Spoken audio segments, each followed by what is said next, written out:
Hey, everybody. Welcome to match day 4.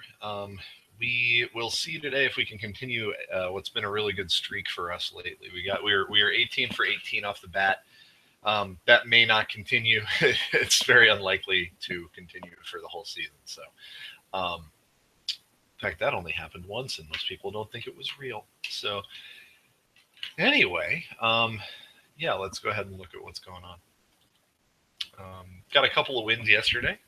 One from both 9643. So I was off by 2 points on defense. Although when people get 3 right, it is typical that defense goes a little worse just because there's more possible errors to make. But I'll still take it. So today we've got Rob Fonts, former, I believe, championship competitor, and Jeremy Horwitz, former championship Rundle competitor, when that was an ongoing thing. So should be a tough day. Horwitz is a pop culture fiend, so hopefully there's no movie questions. Match day 4. Question 1. How You Like Me Now, the title track from his 1987 album, was one of a number of diss tracks this artist directed during his career toward his rival LL Cool J. Who is this artist? Born Mohandas Dewese? I'm not sure. In New York City in 1962. The name is a great clue for this gentleman.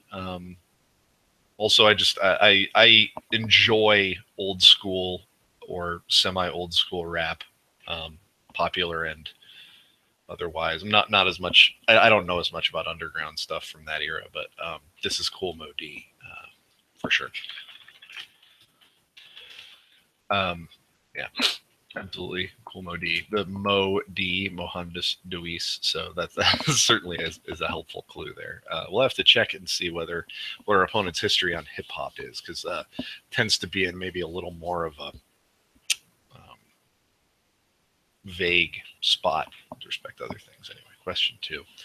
Before his trial and conviction and execution for high treason in 1649, Charles I was imprisoned in Carisbrooke Castle, near the town of Newport, on what English island? Now, it's entirely possible that Newport is the capital of this island, or the administrative, whatever. But for whatever reason, I never saw fit to memorize the capitals of the different little smaller British Isle areas. So that isn't currently helping me, because Newport could be anywhere.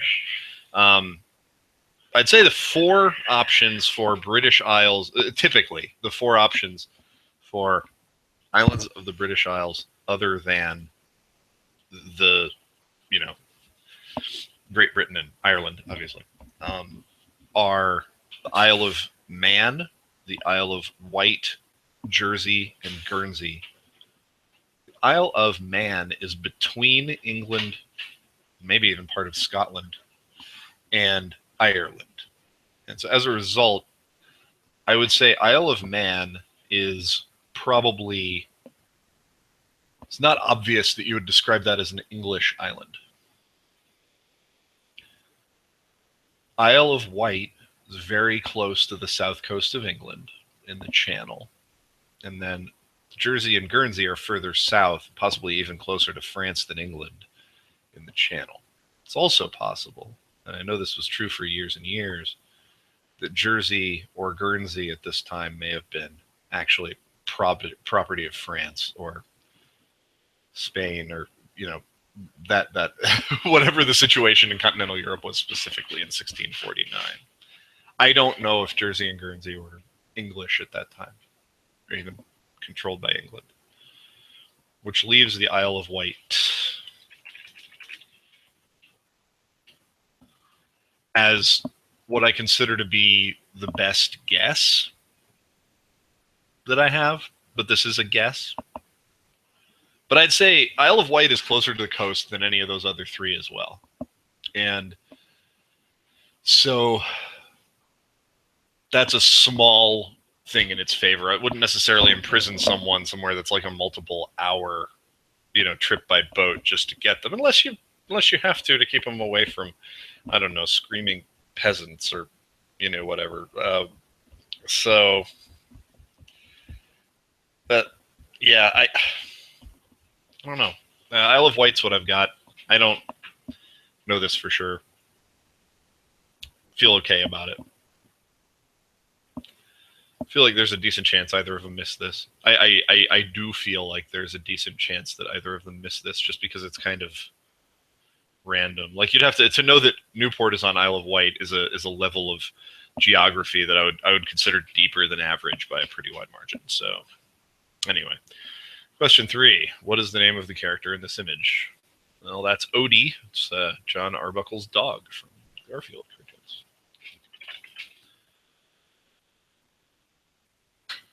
There you go. Question 4: what is the name used for the fractional 1/100 subunit of the Mexican peso, Brazilian real, and other currencies of Latin America? Believe 1/100th of a peso is a centavo.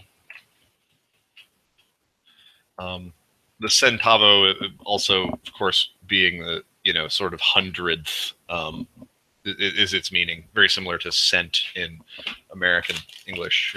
So yeah, I would go with centavo. Easy, pretty easy. I mean, you'll hear in different kind of languages, if they have a peso, they'll call something like a peseta, but it's more like a nickname, because obviously the Spanish currency, the old Spanish currency, was the peseta, like just the main one. But for whatever reason, you will hear that, especially I think in the Dominican Republic, like a centavo. It may even still officially be known as a centavo. I think I just spent about 45 seconds telling a really boring story, and I apologize for wasting your time. Question 5. What geologic term from the German, they're all from German, so many geologic terms from German, and first used to describe deposits along the Rhine River Valley, refers to the fine-grained silt-sized sediment believed to have been formed by grinding of glaciers and deposited by the wind? Okay, so this is kind of glacier dust-ish. And that one, this is just one of these, like, there's a list of probably 15 glacier terms that you should learn. This one is Lewis, or Loess, we call it. I'm going to make that the keeper of the day. Leftover glacial silt sediment. The tiniest, probably, I think, of the glacial sediments is known as Loess. The reason I say that that's a keeper is that for whatever reason, when people are writing trivia questions, they want to write some questions about geology. And when they think of geology, they think of, most people don't know inherently lots of geology or keep up with geology or interact with it on a regular basis. So what they do is kind of go back to trivia questions or stuff they may have learned in school. And a lot of the things you learn in school or in other trivia questions are terminology, and you end up asking kind of these glacier terms a lot. This and Coombe and Horst and Graben and moraine, very obviously very popularly. So I would say learn them glacier terms, one of which is Loess. The sun burned in the reservation sky like a fever dream animal. This line is from the short story In the Belly of the Death Mother by Native American writer Craig Key Street. 4 of the words in the passage are identical to the names of 4 teams in what professional sports league? That's cool. I will say this. It so happens that after a really good, useful, helpful weekend-long discussion of Learned League questions, and I believe this is coincidental because he allows advanced access and typically doesn't change things aggressively during the season. But today we have a question about a women's sports league, and yesterday we had a question about a women's sports league. There are also no questions today. There's one question today about a white man. But yesterday there was a question about women's gymnastics. This time there's a question about the WNBA because we have the Connecticut Sun, Chicago Sky, the Anyway, it's the Fever and the Dream. I wish that it was like the Sun, Fever, Reservation, and the like, but it's Atlanta Dream and the Indiana Fever. Yeah, Indiana Fever. Yeah, that's right. There's like 16 teams in the WNBA. It's worth knowing all their names. It comes up in, it certainly comes up in trivia. So this is the WNBA. So 2 questions about women's sports in a row, which I would say is bonus. This is also a great trivia question, and it makes me wonder if this is just utterly like, where on earth did he discover that there's a single line from a short story that has 4 WNBA teams in it? Like, that's fantastic. Anyway, all right, well, let's figure out what we're doing here. Games, sport. Okay, so this is the good news. It's saying there's 4 teams. So if you know sports like decently well, like if it's among your okay categories, I feel like this is a fairly easy 0, because it's literally like, do you know that there's a team called the Sun? Do you know that there could be a team called In the Dream? So yeah, easy 0 for Rob Fonts on that one. The ones that look the most likely for him to miss, to me, are Kool Odie with a pop music of 822, Isle of Wight, because that's a bit of a crapshoot, I think, for anyone, even if you know world history decently well. So Odie is a 0 also, so it's a double 0. All right, we'll give Odie a 1. I mean, I feel like if you're part of American culture, like, you're just extremely likely to know Odie. It's just easy 0 for Horwitz. So that puts Centavo at the other one, because I mentioned that. I think I'll like to put the 3 on Lois. Science at a 718 being one among his lower scores means that he may just not keep up with that stuff. Like a lot of people don't. A lot of people don't keep up with it, even in terms of a trivia, studying, writing sense. So if you write questions, I think you're more likely to keep your science up, because you know that you need to write science questions, but otherwise not. So Kool Odie, I feel like it's at least figure outable. Jeremy is extremely good at pop music, so we'll give him a 1 for that. Probably a 1 for WNBA. It's just so, it's all these singular nouns, and there are so many singular nouns in WNBA team names that knowing that is not, I think, particularly difficult if you have a clue. Then again, Centavo, also pretty easy. I'll go ahead and do that, though. Oh, man. Jeremy actually knows, like, sciencey science, but I don't know to what extent he knows, like, glacier terms science, because that's, like, kind of not science, like, right? I mean, it's not science for most people. For most people, it's just facts. Science is, like, something you do.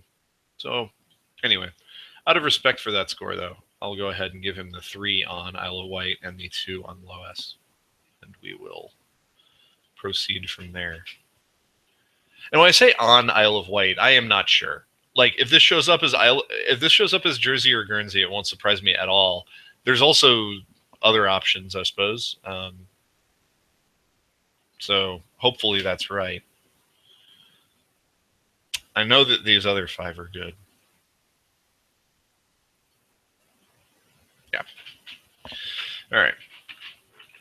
Kool Odie, Isle of Wight. Yes. All right. Good deal. Got that right. That may be the crux of it, because I don't think most people know where Charles I was imprisoned, because I think most people know that he was, beheaded or executed, whatever. But I don't think people necessarily go, "Oh yeah, he was imprisoned on the Isle of Wight," right? Like, I don't think that's kind of a known part of that story for most people. It's what you'd care about. Lois and WNBA. I would say that easily the hardest 2 today are Lois and Isle of Wight, league-wide. Kool Odie will be something that people have heard, and it's got a really sweet tease out right there with Mohandas Deweese. So anyway, have a good day, everybody. We will see you tomorrow, which is Wednesday, for match day 5. Have a good one.